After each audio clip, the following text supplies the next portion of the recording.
Le riz, avec ses atouts culinaires, est devenu l'aliment principal des populations vivant en Côte d'Ivoire, sans oublier tous les efforts de nos braves paysans et paysannes. Mesdames, Mesdemoiselles et Messieurs, bonjour. Merci de nous rester fidèles dans le cadre de l'émission agricole Braves Paysans, produite par l'Agence pour la valorisation de l'agriculture, des ressources animales et halieutiques. La Côte d'Ivoire dispose de plusieurs bas-fonds pour la culture du riz. L'État de Côte d'Ivoire veut atteindre l'autosuffisance en riz en 2016. L'ONDR, l'Office national du développement de la riziculture, a donc été créé pour booster cette production nationale. Pour en savoir davantage, restez connectés. Originaire d'Asie et d'Afrique, le riz a été introduit en Côte d'Ivoire par les marins. Les premières variétés cultivées se trouvèrent sur les côtes du pays. Avec environ 21,9 millions d'habitants pour une superficie de 322 462 km², la Côte d'Ivoire connaît une urbanisation rapide.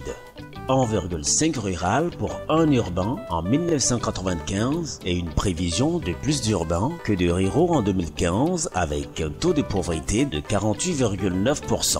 Le riz, avec ses atouts culinaires, est devenu dans ces conditions l'aliment principal des populations vivant en Côte d'Ivoire. La production nationale, estimée à 600 000 tonnes de riz blanchi en moyenne par an depuis 2008, couvrait à peine 50% de besoins de consommation nationale, estimés à 1 500 000 tonnes de riz blanchi en moyenne par an. Pour combler ce déficit, la Côte d'Ivoire a recours à des importations massives qui se chiffraient en 2009 à 919 000 tonnes de riz blanchi pour un coût de 235 milliards de francs CFA et qui proviennent des pays asiatiques. Pourtant, la Côte d'Ivoire dispose de plusieurs atouts en matière de riziculture pour lui permettre de produire suffisamment de riz en vue de couvrir sa consommation nationale et exporter le surplus éventuel. Parmi ces atouts, on peut relever le potentiel important en terres rizicultivables, un climat très favorable avec une pluviométrie abondante, des producteurs au savoir-faire non négligeable, l'existence de variétés à haut rendement ayant de bonnes qualités organoleptiques, l'existence d'un marché potentiel et un environnement économique et industriel devenu satisfaisant.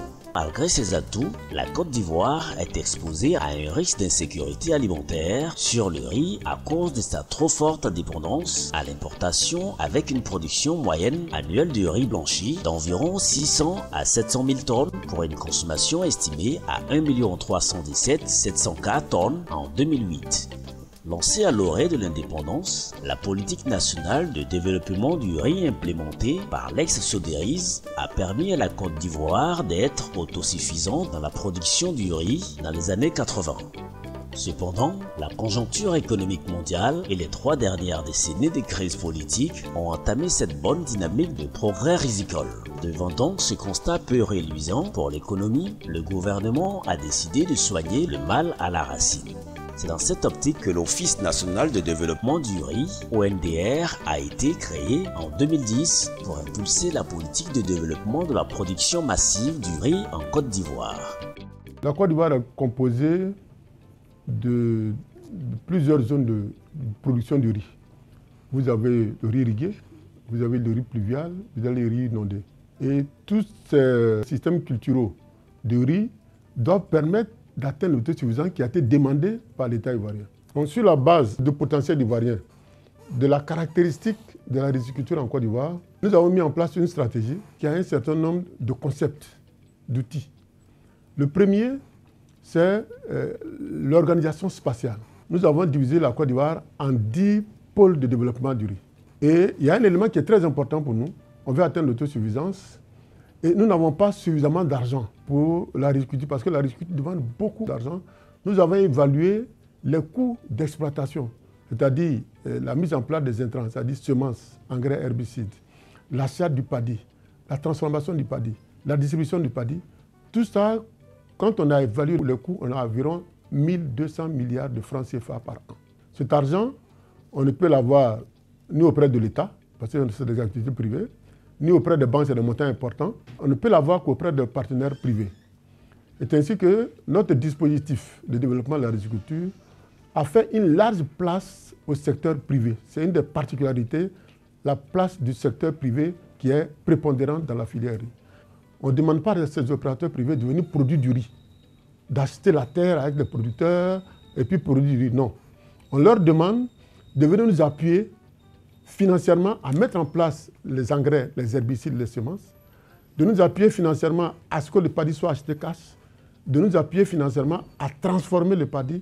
Et puis maintenant, une fois le riz est sorti, ils peuvent prendre le riz pour le vendre sous leur label. Par le truchement de la SNDR déployée par l'ONDR, une véritable stratégie est mise en œuvre. Il était important que l'ensemble de la chaîne de valeur de la filière riz donc, soit surveillé, soit suivi, soit évalué, afin de voir quelles sont les performances des différents acteurs, mais en plus de pouvoir ressortir tout ce qu'il y a comme goulot d'étranglement, tout ce qu'il y a comme contre-performance, pour que un certain nombre de mesures correctives soient apportées et que véritablement chaque acteur soit actif. La stratégie de développement de la filière riz SNDR couvrira la période 2012-2020 avec pour objectif d'une part la satisfaction des besoins nationaux de consommation à partir de 2016 avec une production locale de 1 900 000 tonnes de riz blanchi et d'autre part de porter cette production à l'horizon 2018 à environ 2,1 millions de tonnes de riz blanchi. C'est justement pour s'imprégner de tous ces plans d'action que l'équipe du magazine Brave Paysan a tenu à aller sur le terrain pour se rendre compte de la stratégie effectuée à mi-parcours. À cet effet, une escale a été faite à Yamoussoukro sur les périmètres de Zata et Subiakro pour rencontrer les multiplicateurs des semences fournies par le CNRA et l'ADRAO. Nous sommes ici sur le site de le périmètre risicole de Subiakro, un périmètre aménagé où on a une maîtrise totale de l'eau. Et les différentes variétés que je produis ici, il y a le Palawan d'origine philippine, et puis il y a le 8 à 9, et puis deux fois aussi le CB1 qu'on appelle communément le riz noir. Ça fait 2 ans, j'ai essayé aussi avec Dr Boué du CNRA à mettre en place une nouvelle variété qu'on appelle le Boaké AM qui doit être homologué et qui se comporte aussi très bien. Donc, concernant la sémence, l'OND nous a beaucoup appuyé parce que concernant la formation, ils nous ont formés comment tenir un champ de sémences et ça s'est bien passé. Grâce à cette formation, aujourd'hui j'ai une maîtrise totale concernant la multiplication de sémences. Le riz que nous produisons, c'est le 8 à 9. En plus de 8 à 9, nous avons d'autres variétés, telles que ce qu'on appelle communément Acadie. Il y a d'autres variétés qui viennent d'être homologuées, par exemple Aurélix 6, et il y a les CB1. Et toutes ces variétés sont prisées par les Ivoiriens. Une fois les semences multipliées, elles sont acheminées au centre de conditionnement de semences de Yamoussoukro. Lorsque les semences sont collectées depuis le terrain par nos agents, elles arrivent ici, nous les testons pour savoir le taux d'humidité. Lorsque le taux d'humidité est établi à 12% de taux d'humidité, ça veut dire que la semence est apte à être conditionnée, c'est-à-dire à passer sur la trieuse. Mais lorsque ce taux d'humidité est élevé, alors la semence subit un séchage à l'air libre sur les bâches. Alors, il y a un planning qui est fait lorsque les semences sont sèches à 12% de taux d'humidité et maintenant ces semences passent sur la table densimétrique. Préalablement repaiser sur notre balance électronique pour pouvoir nous permettre à faire les ratios. Une fois les semences conditionnées, elles sont emmagasinées dans les chambres froides pour leur permettre d'être conservées assez longtemps. Pour la campagne 2013, il y a eu 1430 tonnes de collectées par nous. Sur cette quantité de 1430 tonnes, nous avons pu obtenir en semences nettes 1043 tonnes qui ont été donc conditionnées. Les semences sont conditionnées en sacs de 40 kg.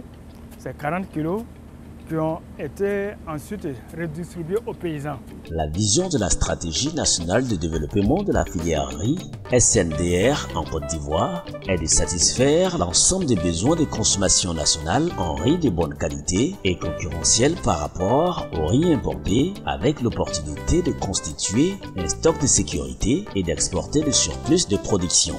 Pour nous, le riziculteur à l'horizon 2020, il doit pouvoir tirer le meilleur parti des innovations technologiques, donc porter vers la recherche.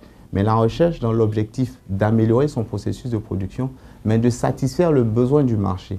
Donc on doit passer d'une agriculture de subsistance à une agriculture orientée vers le marché. Pour avoir une récolte importante élargie sur toute l'année, la culture du riz doit être à l'abri du manque d'eau. Pour parer à cela, des barrages ont été construits pour irriguer en toute saison les champs de production. À Mama, sous-préfecture d'Ouragayo, les populations ont bénéficié d'un barrage et d'un aménagement risicole. Ici, ce site a pour caractéristique d'avoir un barrage d'une retenue d'eau de 3 132 000 m3 d'eau sur une superficie de 113 hectares qui irrigue en aval 125 hectares de terres aménagées pour la riziculture irriguée en double culture principalement, également pour le maraîchage.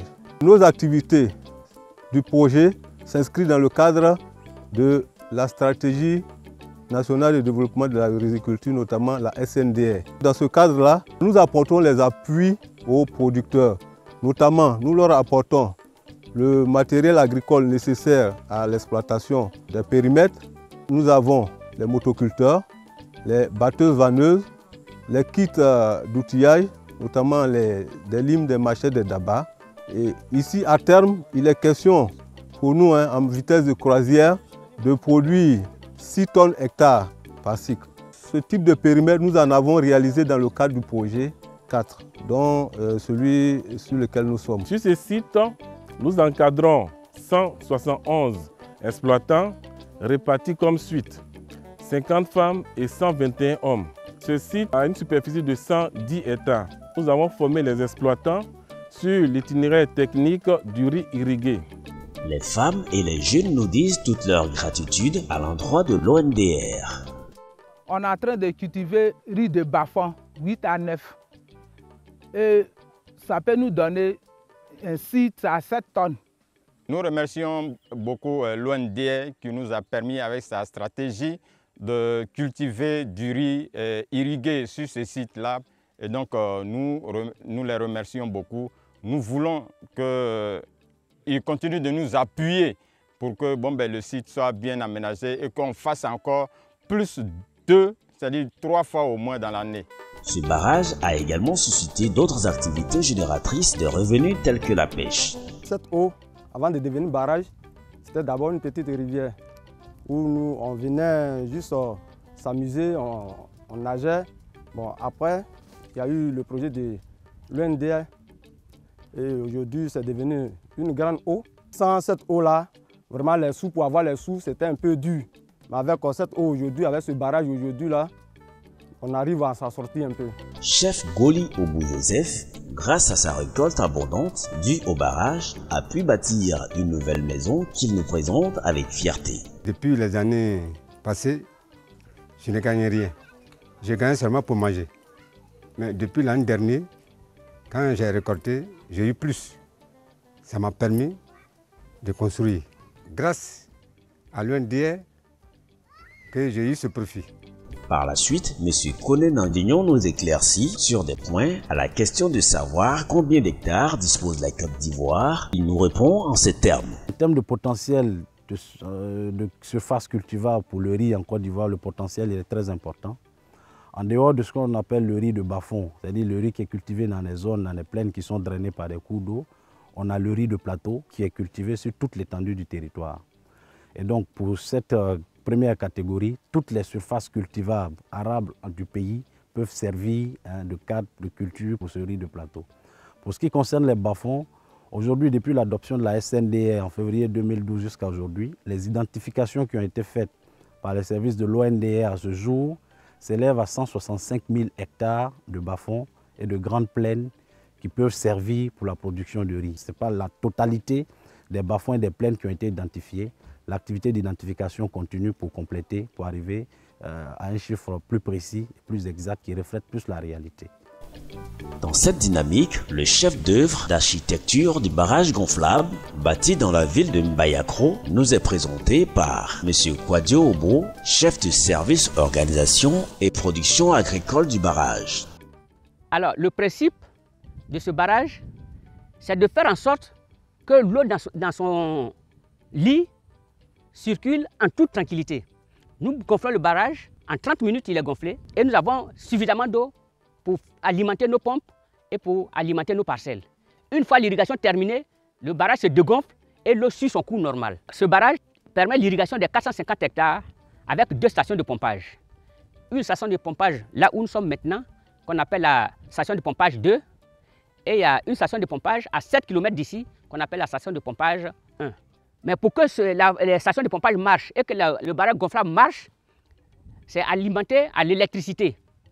Donc nous avons devant nous la salle électrique. C'est un élément novateur parce que c'est la première fois que dans un périmètre de risicole, on va utiliser ce système. Et c'est la première fois aussi que nous allons utiliser ce type de barrage en Côte d'Ivoire, en Afrique de l'Ouest, et nous sommes le 3e pays en Afrique à utiliser ce système. Les producteurs du site aménagé ont donné leur avis sur l'effet du barrage gonflable dans les productions. Nous avons l'eau grâce au barrage que l'OND a mis en place ici, a réussi à construire. On a vu la différence en nos rendements. Ce qu'on a réussi à avoir cette année comme rendement est largement au-dessus des rendements passés. Soulignons que pour un bien-être inclusif des producteurs villageois, d'autres installations très utiles telles que le château d'eau, de pompes fontaines, etc. ont été construites. Avant, on vivait difficilement pendant la saison sèche pour avoir l'eau à boire. Des fois, on s'en va aux îles pour prendre de l'eau avant de venir à ce que les enfants puissent aller à l'école.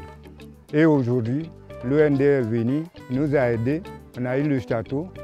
Maintenant, tout le monde a de l'eau chez lui à la maison. Vraiment, ça nous plaît beaucoup. Maillon pas moins vital de la stratégie, les transformateurs des paddies n'ont pas été oubliés. Ils ont expliqué les performances des machines mises à leur disposition par l'ONDR dans l'amélioration de leurs activités rizicoles et leurs attentes dans leur localité. Les avantages de la 1520, c'est qu'elle a, disons, un élévateur de paddy qui facilite le transport du paddy. Et on a un épierreur qui débarrasse le riz de tout ce qui est impureté, tout ce qui est cailloux. Et on a un double élévateur et une table densimétrique qui nous permet de séparer le riz décortiqué du riz non décortiqué. Et au finish, on a un riz sans cailloux, sans paddy.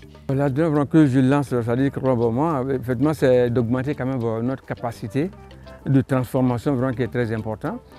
Par exemple, moi, quand la demande vraiment très forte, je suis obligé de travailler souvent la nuit pour pouvoir satisfaire aux besoins des clients. Parce que nous avons déjà habitué vraiment la population de gagner au bon riz local. Vraiment, il est de notre devoir maintenant pour ne pas les décevoir quand ils viennent et qu'il n'y a pas le riz, ils vont se retourner vers le riz importé. C'est ce qui ne serait pas bien parce que nous sommes en train de vivre comme ce filet aujourd'hui. L'équipe des braves paysans a visité l'usine de transformation de riz de Bongwanou, leader de pôle, pour avoir une idée sur les activités à leur confier dans la zone. Dès le départ, dans son rôle de maître d'œuvre et d'entremission, l'ONDR nous a mis en relation avec différents opérateurs, en l'occurrence un opérateur financier qui nous apportait le soutien.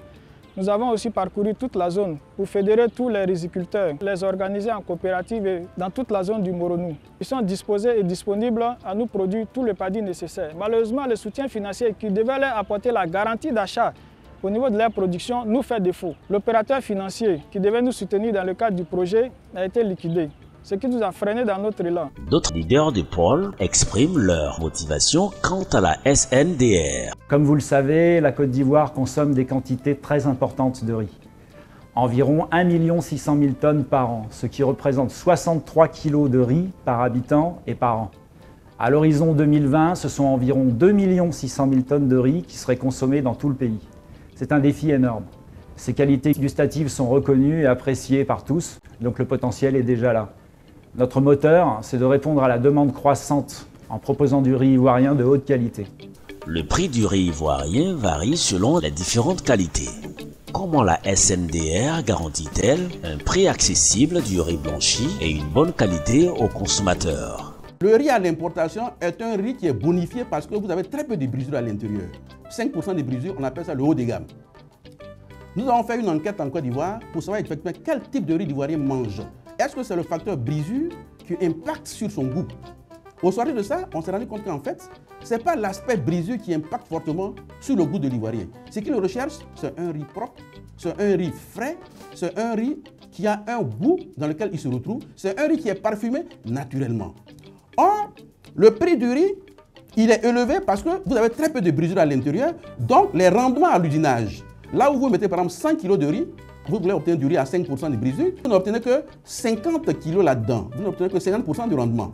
Or, si vous faites du riz de Côte d'Ivoire, c'est un riz qui est caractérisé à peu près avec 66% de rendement. Ça comporte 50% de grains entiers que vous avez effectivement à l'intérieur de ce riz-là.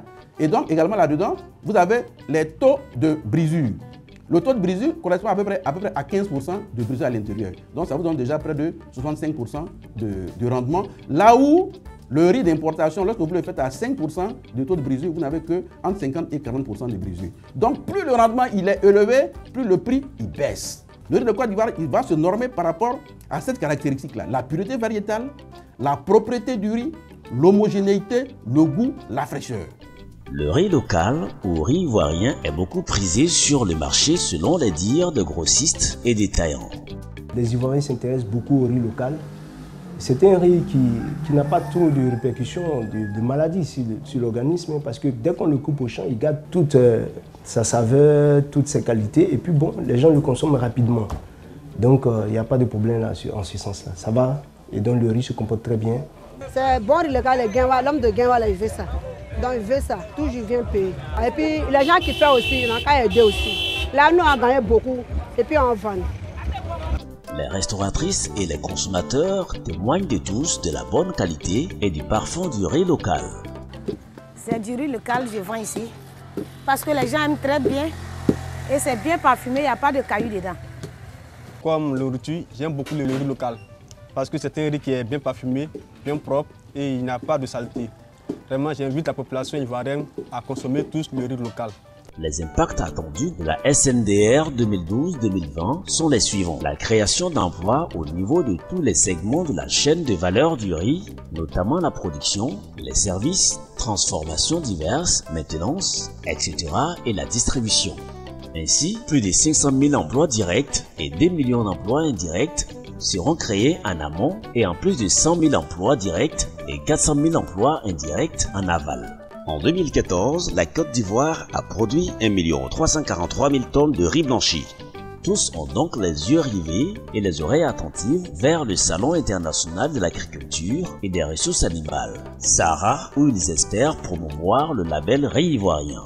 Quoi qu'on dise, il y a certains Ivoiriens qui sont encore sceptiques pour le riz local. Et comme le SARA est un cadre d'échange, qu'il aura des gens qui vont venir de la sous-région et même du monde entier, nous allons saisir l'occasion pour valoriser le riz que nous produisons. C'est une occasion pour nous pour faire connaître un peu tout ce qu'on produit comme semences et les différentes variétés. Ceux qui vont goûter le riz de Guinwa et le riz ivoirien sans cailloux seront très contents. Ça, c'est un challenge vraiment pour nous. Nous allons faire une forte présence au SARA. Et ça permettra à l'OND de montrer de manière physique ce que nous faisons et ce qui existe dans les activités que nous réalisons sur le terrain, avec l'ensemble des opérateurs. Et là aussi, vous verrez la distinction entre les différentes qualités de riz que nous faisons, comment ce riz est produit sur le terrain, les différentes phases, pour que les gens aient une bonne connaissance du riz, de ce que nous faisons et ce que nous projetons faire dans l'avenir.